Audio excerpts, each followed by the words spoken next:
जय श्री सीताराम। 19 फरवरी से लेकर के 7 मार्च तक का ये जो वक्त है, ये जो समय है, ये जो सप्ताह है, ये आप सभी के लिए कैसा जाएगा, इस बारे में आज के इस वीडियो में हम चर्चा कर रहे हैं। विस्तार से आपको यहाँ पर मैं बताने और समझाने जा रहा हूं बुध के राशि परिवर्तन का हाल। हाँ जी, ये जो वक्त मैंने आपको बताया है, इस वक्त में, इस समय में बुध महाराज अपना राशि परिवर्तन कर रहे हैं। 19 फरवरी को बुध देवता कुंभ राशि में प्रवेश करने जा रहे हैं। हाँ जी, तो इस टाइम पीरियड में बुध देवता कुंभ राशि में रहेंगे, और यदि बुध कुंभ राशि में रहेंगे तो वो ऑब्वियसली अपने अलग रिजल्ट्स, अपने अलग परिणाम, अपने अलग राशियों के ऊपर असर डालेंगे। और जो असर होगा, जो राशिफल जिसे हम कहते हैं, हाँ, राशि के ऊपर पड़ने वाले असर को हम राशिफल कहते हैं या भविष्यफल कहते हैं। तो बुध देवता के राशि परिवर्तन के आधार पर, बुध देवता के गोचर के आधार पर, बुध देवता के कुंभ राशि में जाने के आधार पर क्या राशिफल होगा, इस बारे में हम चर्चा कर रहे हैं। हाँ, हमेशा की तरह विस्तार से आपको मैं यहां पर समझा रहा हूं। तो समय को जाया न करते हुए सीधे शुरू करते हैं। लेकिन मेरी इस बात को बस ध्यान रखिएगा कि जो भी राशिफल होते हैं, कहीं पर भी आप देखते हैं, कहीं पर भी सुनते हैं, कहीं पर भी पढ़ते हैं, इन्हें आप ग्रहों के गोचरों की गणनाओं के आधार पर ही माने। ये आप जब अपनी कुंडली का विवेचन करवाते हैं तो वैसा नहीं है। क्यों? क्योंकि आपकी कुंडली का जब विवेचन किया जाता है तो उसमें बहुत सारी चीजों को देखा जाता है, जैसे आपकी कुंडली में बनने वाले अच्छे या बुरे योग, आपके लग्नेश की स्थिति, आपके दशाएं क्या चल रही हैं, फिर दशाओं में बहुत सारी दशाएं, अंतरदशाएं, प्रत्यंतर दशाएं, सूक्ष्म दशाएं, नक्षत्र, प्राण दशाएं, गोचर, और हर ग्रह का गोचर, तो बहुत सारी चीजें होती है। लेकिन यहाँ पर जो है, ये हम सिर्फ बुध देवता के गोचर के आधार पर बात कर रहे हैं। तो इस वजह से ये बात तो निश्चित है कि ये सार्वजनिक और सामान्य स्तर पर है। आपको अपने बारे में अपनी कुंडली का खुद का विवेचन करवाना है तो आपको करवाना चाहिए। यदि विवेचन कब करवाना चाहिए कुंडली का? जब आप अपने बारे में कुछ सटीक जानना चाहते हैं, पहली बात। दूसरी बात, कोई बड़ा डिसीजन आप इस बीच में ले रहे हैं। वो बड़ा डिसीजन किसी भी चीज को लेके हो सकता है, आपके स्वास्थ्य, आपके परिवार, फैमिली, आपके पैसे, धन, कैरियर, प्रतिष्ठा, आध्यात्मिकता, किसी भी चीज को लेकर के वो बड़ा डिसीजन हो सकता है। तो आप यदि बड़ा डिसीजन ले रहे हैं तब आपको अपनी पर्सनल कुंडली का विवेचन करवाना चाहिए। इस बीच में कोई बड़ा डिसीजन नहीं ले रहे हैं, आपको लगता है कि नहीं ठीक है, जिंदगी जैसी चल रही है वैसे ही चल रही है, मुझे कुछ नया करना नहीं है अपने से, मुझे बस जानना है कि ग्रह मेरे लिए कैसे हैं, फेवरेबल हैं या अनफेवरेबल, तो वो मैं यहाँ पर आपको समझा रहा हूँ, इस राशिफल में बता रहा हूँ। चलिए आगे बढ़ते हैं, और मेष राशि से लेकर के मीन राशि तक जो भी आपकी राशि है, उस राशि के आधार पर मैं आपको आपका राशिफल और भविष्यफल बताता हूँ, समझाता हूँ। सबसे पहले मेष राशि से शुरुआत करते हैं। मेष राशि वालों के लिए कहूंगा कि भैया देखो, मेहनत ज्यादा करनी पड़ेगी। हाँ जी, परिश्रम ज्यादा करना पड़ेगा, मेहनत ज्यादा करनी पड़ेगी, वर्किंग लोड ज्यादा आएगा, वर्किंग प्रेशर ज्यादा आएगा, तनाव ज्यादा आएगा, दबाव ज्यादा आएगा, ये बात तो है। लेकिन लाभ भी होगा। आप जिस तनाव में काम कर रहे हैं, जिस दबाव में काम कर रहे हैं, जिस परेशानी में काम कर रहे हैं, उस परेशानी से निकलेंगे, उस परेशानी में इजाफा होगा। उस परेशानी में इजाफा होगा मतलब आपकी उस परेशानी से निकलने में आपको उसमें जो फायदा मिलेगा, उस परेशानी से निकल करके आप जो अच्छाई में जाएंगे, आपके लिए जो पॉजिटिव पीरियड आएगा, उस पॉजिटिव पीरियड में इजाफा होगा। हाँ, परेशानी में इजाफा नहीं होने वाला, परेशानी तो कम होगी। भाग दौड़ तो बनेगी, बढ़ेगी, लेकिन उस भाग दौड़ से आपका लाभ भी बढ़ेगा। हाँ, तो ये एक चीज है। थोड़ा अपने खर्चों पर जरूर ध्यान रखिएगा। फिजूल के खर्च, फिजूल के इन्वेस्टमेंट्स, या कहीं पर पैसा फंसा देना, है ना, बिना सोचे समझे कुछ वस्तु खरीद लेना, महंगी वस्तु खरीद लेना, कहीं शेयर मार्केट में बिना सोचे समझे पैसा लगा देना, इस बात से जरूर बचिएगा। अन्यथा ये समय आपके लिए, मेष राशि वालों के लिए अच्छा है। ठीक है, मेष राशि के बाद में वृषभ राशि के बारे में बात करते हैं। वृषभ राशि वालों के लिए कहूंगा कि इंक्रीमेंट होने वाला है, उन्नति होने वाली है। अच्छा देखिए, ये जो पीरियड होता है ना, फरवरी, मार्च, अप्रैल, ये पीरियड इंक्रीमेंट करवाता है। ये पीरियड कई सारी कंपनीज में प्रमोशन करवाता है, अप्रेजल करवाता है, कई बार तो स्थानांतरण भी करवाता है, एक एक नौकरी से दूसरी नौकरी को स्विच करवाता है। हाँ, ये पीरियड ऐसा है क्योंकि जब हम मार्च में है, फरवरी में है, मार्च में है, तो मार्च फाइनेंशियली देखा जाए, जो कि अंग्रेजों ने दिया है हमें, अंग्रेजों के गुलाम तो आज भी हम, तो मार्च को देखा जाए तो ये आखिरी महीना होता है फाइनेंस का, वित्तीय वर्ष इसको कहते हैं, फाइनेंशियल ईयर हम कहते हैं। तो फाइनेंशियल ईयर का आखिरी महीना होता है मार्च, है ना। तो ये जो महीना है, ये महीना कई लोगों के लिए अच्छा भी होता है, कई लोगों के लिए बुरा भी होता है।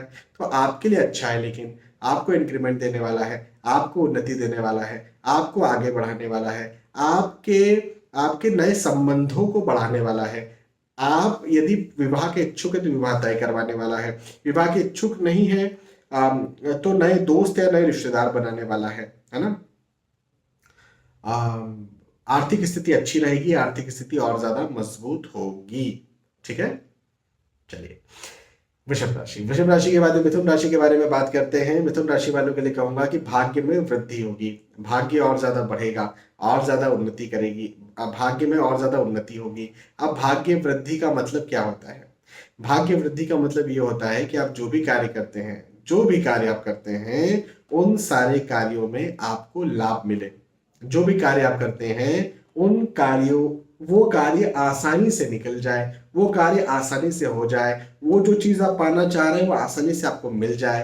भाई आसानी से जब चीजें मिलती है तो उसको हम भाग्य वृद्धि कहते हैं। भाग्य वृद्धि का मतलब कम मेहनत करना पड़े, ज्यादा चीज मिले, स्मूथली ज्यादा चीज मिले, मतलब मक्खन की तरह जो है वो मिल रही है चीजें। हाँ, तो मक्खन जो है ना, मक्खन की तरह चीजों का मिलना भाग्य वृद्धि कहलाता है। तो मिथुन राशि वालों के लिए मैं यही कहूंगा कि ये वक्त भाग्य वृद्धि का कारक है, और ये वक्त आपको वो सब चीजें दिलवाने वाला है, जो सब चीजें आप, जिसके लिए आप मेहनत कर रहे हैं। तो लगे रहिए, मेहनत करते रहिए, परिश्रम करते रहिए। मिथुन राशि के बाद में कर्क राशि के बारे में बात करते हैं। कर्क राशि वालों के लिए कहूंगा कि चिंता तनाव की स्थिति कहीं ना कहीं निर्मित होगी, ये बात है। अपनी चिंता तनाव से थोड़ा सा आप बचने का प्रयास करें। चिंता तनाव से कैसे बचते हैं? श्री रामचरितमानस में लिखा है, चिंता सापिनी को नहीं खाया, को जग जागी न व्यापी ही माया। मतलब चिंता जो सापिन है, जो चिंता है, उसने किसको नहीं खा लिया, उस सांप ने किसको नहीं डस लिया। हाँ? तो चिंता जो है वो सबको होती है, मुझे भी होती है और सबको होती है चिंता। लेकिन चिंता से निकलने का फॉर्मूला क्या है? चिंता से निकलने का एक फॉर्मूला तो यही है कि आप मेडिटेशन कीजिए, ध्यान कीजिए, योग कीजिए, एक्सरसाइज कीजिए, व्यायाम कीजिए, या फिर यदि किसी जगह पर चिंता हो रही है तो उस जगह जाइए, कुछ समय तक काम करिए, टाइम लिमिट बैठाइए, उस जगह तक, उस विषय पर कुछ समय तक काम करिए, और फिर कुछ समय, कुछ अंतराल के लिए उस जगह से बाहर निकल करके दूसरे तरफ थोड़ा इंजॉयमेंट करिए, दूसरी तरफ अपना दिमाग लगाइए, दूसरी तरफ अपना दिमाग लगाइए, फिर वापस आकर के उस चीज के लिए काम कीजिए। तो वो चिंता जो है आपको लंबे समय तक परेशान नहीं करेगी, आपको मेंटली हार्म नहीं करेगी, आपको स्वास्थ्य के दृष्टिकोण से हार्म नहीं करेगी। खर्च ज्यादा हो सकता है, अपने खर्चों पर संयम बरतें, खर्चों पर काबू रखें। यात्राओं के योग भी बनते हुए नजर आते हैं। ये यात्राओं में ध्यान देना है, क्योंकि देखिए खर्च भी आपका ज्यादा हो सकता है और स्वास्थ्य भी कहीं ना कहीं गड़बड़ हो सकता है। तो यात्राएं आप ना करें, वही आपके लिए ज्यादा बेहतर है। हालांकि मैंने यह जरूर कहा कि खर्च ज्यादा हो सकता है, लेकिन आय भी होगी, इनकम भी होगी, तो पैसा आएगा, ये बात है, जाएगा, ये बात भी है। तो जाने पर थोड़ा सा फोकस रखिए कि किस प्रकार से इसको हम कंट्रोल कर सकते हैं। कर्क राशि। कर्क राशि के बाद में सिंह राशि के बारे में बात करते हैं। सिंह राशि के लिए कहूंगा कि पार्टनर से लाभ मिलेगा। हाँ जी, यदि आप शादीशुदा हैं तो आपको आपकी पत्नी या पति से लाभ मिलता हुआ मुझे दिखता है। अब लाभ कैसे मिलेगा? तो आपको लगता है प्रैक्टिकली कुछ लाभ नहीं मिल रहा, तो सलाह ले लीजिए। आप जो भी काम कर रहे हो उसके लिए अपने पार्टनर से, अपनी पत्नी से, अपने पति से, या फिर आपके बहुत अच्छा कोई मित्र है, कोई दोस्त है, उससे आप सलाह लीजिए। आपके बिजनेस पार्टनर है, उनसे आप सलाह लीजिए, और सलाह जो वो दे वो वाला काम करिए, देखिएगा आपको बहुत बहुत लाभ मिलेगा। विवाह के योग बनते हुए नजर आते हैं। यदि आप विवाह के इच्छुक हैं, विवाह के लायक है, तो विवाह तय हो, विवाह हो, ऐसा भी मुझे दिखता है। या तो प्रेम प्रसंग बन सकता है, या फिर विवाह तय हो सकता है। जैसा मैंने कहा, नए दोस्त, नए रिश्तेदार भी बने, ऐसे योग भी मुझे आपके लिए दिखते हैं। आर्थिक दृष्टिकोण से समय अच्छा है, आर्थिक स्थितियों को और ज्यादा मजबूत करवाने वाला ये समय है। हाँ, चलिए, सिंह राशि। सिंह राशि के बाद में कन्या राशि के बारे में बात करते हैं। कन्या राशि वालों के लिए कहूंगा कि स्थानांतरण के योग बनते हुए नजर आते हैं। एक जगह से दूसरी जगह में जाना, स्थानांतरण होना, एक यात्राएं होना, वो स्थानांतरण या वो यात्राएं आपके लिए फायदेमंद होना, है ना। कई बार होता है ना कि हम कहीं जा रहे हैं और किसी उद्देश्य से जा रहे हैं और वो उद्देश्य हमारा पूरा होगा कि नहीं होगा। हाँ, आप यदि कहीं किसी उद्देश्य से जा रहे हैं तो वो उद्देश्य जरूर आपका पूरा होगा, जरूर पूरा होगा। तो बिल्कुल चिंता की बात नहीं है यहाँ पर। अच्छा समय है, अच्छा पीरियड है। खर्चों पर थोड़ा सा काबू रखिएगा। ऐसे कोई बहुत ज्यादा लॉस के योग नहीं मुझे दिख रहे हैं। थोड़ा खर्च ज्यादा हो सकता है, ऐसा मुझे दिखता है। अब खर्च ज्यादा हो सकता है मतलब ये कि आपका सेविंग प्लान थोड़ा सा बिगड़ सकता है, बस इतनी सी बात है। माइनस में आप आ जाएंगे, मैं ऐसा नहीं कह रहा हूं, और प्लस ना कर पाए ये हो सकता है। तो इस बात का आप ध्यान रखें। हालांकि आय के दृष्टिकोण से कन्या राशि वालों के लिए समय अच्छा है। आय की स्थिति अच्छी रहेगी, मजबूत रहेगी। ठीक है, कन्या राशि। कन्या राशि के बाद में तुला राशि के बारे में बात करते हैं। तुला राशि वालों के लिए कहूंगा कि अपनी बुद्धि से अपने भाग्य का निर्माण आप कर लेंगे। हाँ हाँ जी, अपनी बुद्धि से अपने भाग्य का निर्माण करेंगे। इसका मतलब ये है कि आप जो भी डिसीजंस लेंगे वो डिसीजन आपके लिए फायदेमंद होंगे। हाँ, आपके लिए डिसीजन फायदेमंद होंगे और वो डिसीजन आपको कुछ दिलवाएंगे। वो डिसीजन आपको और उन्नति करवाएंगे, और ज्यादा लाभ करवाएंगे, और ज्यादा प्रॉफिट करवाएंगे। तो आप जो है डिसीजन लीजिए, और जो भी आप डिसीजन ले रहे हैं उस पर आप चलिए। बहुत अच्छा, ये पीरियड मुझे आपके लिए बहुत अच्छा दिखता है। आपके भाग्य में वृद्धि होती हुई नजर आती है। स्टूडेंट्स के लिए भी ये पीरियड बहुत अच्छा। देखिए, वैसे तो हम सभी को डिसीजंस लेना होता है, हम सभी की बुद्धि बौद्धिक दृष्टिकोण से हम सभी की उन्नति होना जरूरी है, लेकिन खास तौर पर जो स्टूडेंट्स होते हैं, है ना, उनका तो काम ही बौद्धिक विकास का। यदि बौद्धिक विकास ना हो, थोड़ा सा भी एक समय भी छोटा सा गड़बड़ हो गया कि गए काम से। तो स्टूडेंट्स के लिए समय बहुत अच्छा है, तुला राशि वालों के लिए। हाँ, चलिए, तुला राशि के बाद में वृश्चिक राशि के बारे में बात करते हैं। वृश्चिक राशि वालों के लिए कहूंगा कि नौकरी लगना चाहते हैं तो नौकरी लगने के योग मुझे बनते हुए नजर आते हैं। बहुत अच्छे योग है। नौकरी यदि स्विच करना चाहते हैं तो वो भी कर सकते हैं, नौकरी लगना चाहते हैं तो लग भी सकते हैं, नौकरी करते स्थानांतरण चाहते हैं वो भी हो सकता है, और नौकरी में प्रमोशन इंक्रीमेंट के यहाँ तक मुझे योग आपके लिए बनते हुए नजर आते हैं। मतलब मन में एक उत्साह रहेगा इस समय, मन में एक खुशी रहेगी, एक उमंग रहेगी, एक अच्छा एक ऐसा लगेगा आपको कि यार चीजें मिल भी रही हैं और मिलने वाली भी है। आ, जब भगवान श्री सीताराम अयोध्या आते हैं वनवास से लौट करके, तो एक पंक्ति है, श्री गोस्वामी गुरुदेव गोस्वामी तुलसीदास जी महाराज ने लिखी है कि कौशल्यादि मातु सब मन आनंदस होई, आयु प्रभु श्री अनुज जुत कहन चाहत अब कोई। मतलब जब वो आने वाले होते ही हैं, तो माताएं जो है, कौशल्या जी, सुमित्रा जी, कैकेयी जी, इन माताओं के मन में ऐसा आनंद हो रहा है, किसी ने अभी तक बताया नहीं है, किसी को पता नहीं है। एक अंदर से एक आनंद हो रहा है कि बस अब कोई कहना ही चाहता है कि भगवान श्री राम जो है वो अपने अनुज के साथ, पत्नी के साथ जो है वो आ चुके हैं। हाँ, ऐसा आनंद हो रहा है कि ऐसा कोई बोलने ही वाला है अब।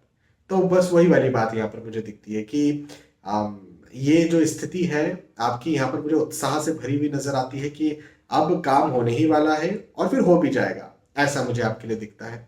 वो कभी खुशी कभी गम में एक सीन है जिसमें वो जया बच्चन, जब वो आने वाला होता है, शाहरुख खान आने वाला होता है, तो जया बच्चन वो थाली लेकर के बाहर तक चली जाती है। वो पूछता है कि आपको कैसे पता चलता है कि मैं आने वाला हूँ। हाँ, ये सब जो चीजें हैं, ये सब हमारे जो ग्रंथों से और शास्त्रों से, इन सब से लेकर के ही सब बनी हुई चीजें हैं।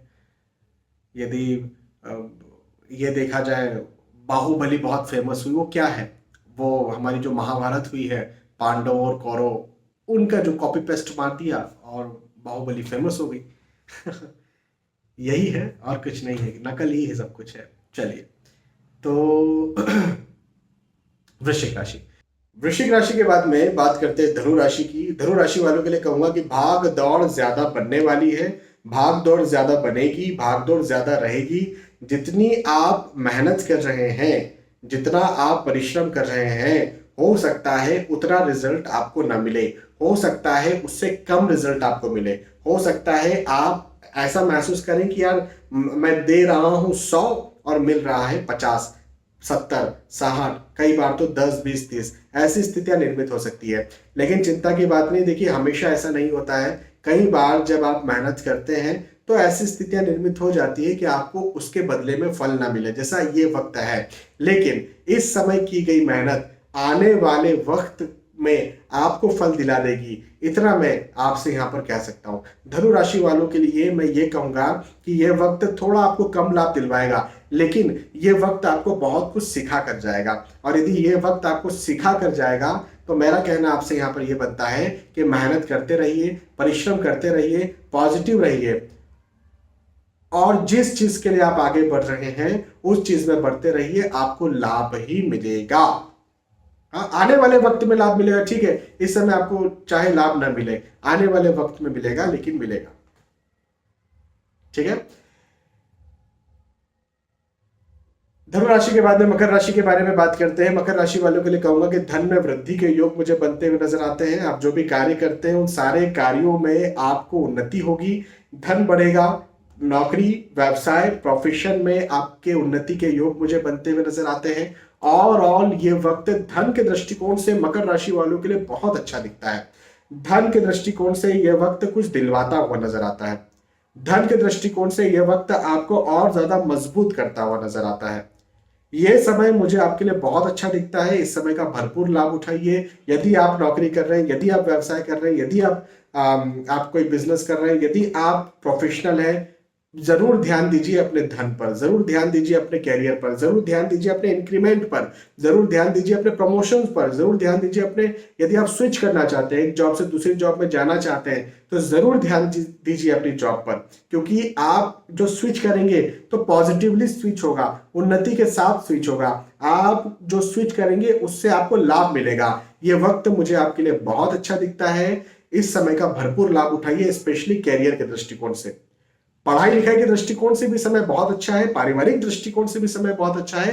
लेकिन मकर राशि वालों के लिए धन के दृष्टिकोण से, कैरियर के दृष्टिकोण से, नौकरी के दृष्टिकोण से यह वक्त बहुत बहुत बहुत बहुत ज्यादा अच्छा है, ठीक है।